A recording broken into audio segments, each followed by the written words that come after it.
High, আমি আদিত্য। এখন ভিডিওতে তোমরা যে বাড়িটা দেখতে পাচ্ছ এটা আমাদের 30 বছরের পুরনো বাড়ি। আমরা সবাই মিলে এখন ভেবেছি এই বাড়িটাকে নতুন করে সাজাবো। যেহেতু এটা অনেক পুরনো বাড়ি তাই আমরা ভাবলাম শুধু রং করলে বাড়ির সৌন্দর্য ফিরবে না, তাই জন্য আমরা কিছু মিস্ত্রি ডেকে কথা বলেছিলাম। তারা বললো যে তুমি টাইলস লাগাতে পারো। টাইলস লাগানোর জন্য আমরা প্রথমে রাজমিস্ত্রি ডেকে চিপিং করে নিয়েছিলাম, কিন্তু পরবর্তী সময় যখন টাইলসের মিস্ত্রি ডাকা হলো সে আমাদেরকে দেখে বললো তোমাদের বাড়ি যেহেতু অনেক পুরনো, প্লাস্টার অনেক পুরনো হয়ে গেছে, এখানে তুমি টাইলস লাগালে সেটা টেকসই হবে না। তার জন্য আমরা নতুন করে আবার দেয়ালটা ভাঙলাম, মানে আমাদের যা পুরনো প্লাস্টার ছিল সব ভাঙা হলো। তোমরা দেখতেই পাচ্ছ সেই অনুযায়ী আমরা আমাদের বাথরুম, পটি, রান্নাঘর প্রত্যেকটা জায়গায় পুরো প্লাস্টার চটিয়ে নিয়েছি।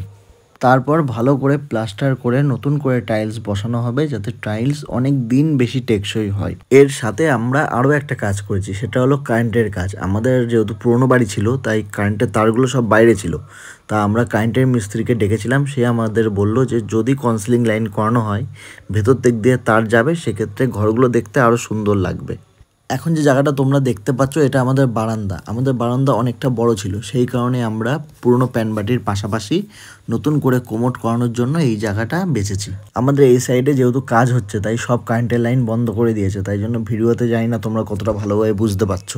এখন তোমরা যেটা দেখতে পাচ্ছ এটা হলো আমাদের ব্যালকনি। এটা অনেকটাই লম্বা কিন্তু চওড়ায় একটু কম। এখানেও আমরা নতুনত্ব কিছু করার চেষ্টা করছি। টাইলস, রং, এগুলো অনেক কিছু করার চিন্তাভাবনা রয়েছে। তোমরা আমাকে ফলো করে রাখো। আমাদের বাড়ির ধাপে ধাপে যে কাজগুলো কমপ্লিট হবে সেগুলো আমি তোমাদেরকে শেয়ার করতে থাকবো, যে কী কী কাজ করলাম। আমাদের বাড়িতে দুদিনের মধ্যেই টাইলসের কাজ শুরু হবে, তাই মিস্ত্রি বলেছিল টাইলসগুলো কিনে রাখতে। তাই জন্য আমরা বেশ কিছু দোকানে গিয়েছিলাম। তারপর এই যে দোকানটা তোমাদেরকে দেখাচ্ছি এটা আমাদের বনগাঁর বেশ পপুলার দোকান। এই দোকানের নাম রাজস্থান মার্বেল।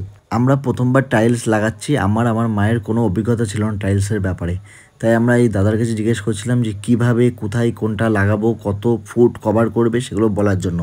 এই দাদা আমাদের অনেক সাহায্য করেছে। এই দোকানে যাওয়ার পরে আমরা এত রকম টাইলস দেখছিলাম যে আমরা বুঝে উঠতে পারছিলাম না কোন টাইলসটা কোথায় লাগাবো। তোমরা দেখো পুরো ভিডিওটা। তোমাদের যদি কোনো টাইলস পছন্দ হয়ে থাকে অবশ্যই আমাকে জানিও, আমাকে সাজেস্ট করতে পারো যে কোনটা কিসে লাগালে ভালো হয়।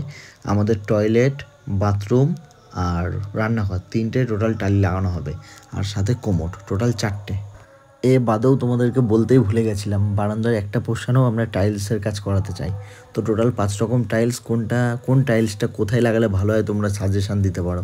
এতগুলো টাইলস দেখার পরে আমাদের কোন কোন টাইলসগুলো পছন্দ হয়েছে সেগুলো আমি তোমাদেরকে দেখাচ্ছি, তোমরা দেখতে থাকো।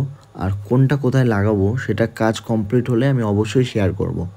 যারা এখন অবধি ভিডিওটা দেখছো তাদের একটা জিনিস অবশ্যই জানতে ইচ্ছা করছে, আমি বুঝতে পারছি, যে টাইলসের দাম কেমন। এই দোকানে মোটামুটি আমরা 300 টাকা থেকে শুরু করে 1500 টাকা অবধি টাইলস দেখেছি। মোটামুটি এক একটা বক্সে 5 থেকে 6 পিস থাকে।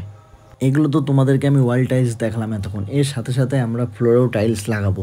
আমাদের নিজেদের পছন্দ ছিল গ্লোসি টাইলস, কিন্তু দোকানদার আমাদেরকে সাজেশান দিল যে গ্লোসি টাইলস না লাগিয়ে ম্যাট টাইলস লাগাতে, কারণ রান্নাঘর, বাথরুম এসব জায়গায় গ্লোসি টাইলস লাগালে পড়ে যাওয়ার সম্ভাবনা থাকে। তো তোমরা দেখো ম্যাট টাইলস কোনটা তোমাদের পছন্দ। আমাদের এখানে জলে প্রচুর আয়রন, সেই জন্য সেটা মাথায় রেখে আমরা টাইলসগুলো পছন্দ করছিলাম, যাতে পরবর্তী সময়ে আমাদের কোনো প্রবলেম ফেস করতে না হয়। যেহেতু আমাদের রান্নাঘরে টেবিল করা হবে তাই জন্য ব্ল্যাক স্টোনের উপরে দেওয়ার জন্য এই গ্রানাইটটা আমরা পছন্দ করেছি। তোমাদের কেমন লাগলো অবশ্যই জানিও। আর আমাদের আগে কোনো বেসিন ছিল না, যার জন্য আমরা এই বেসিনটা পছন্দ করেছি। কেমন লাগলো অবশ্যই জানিও।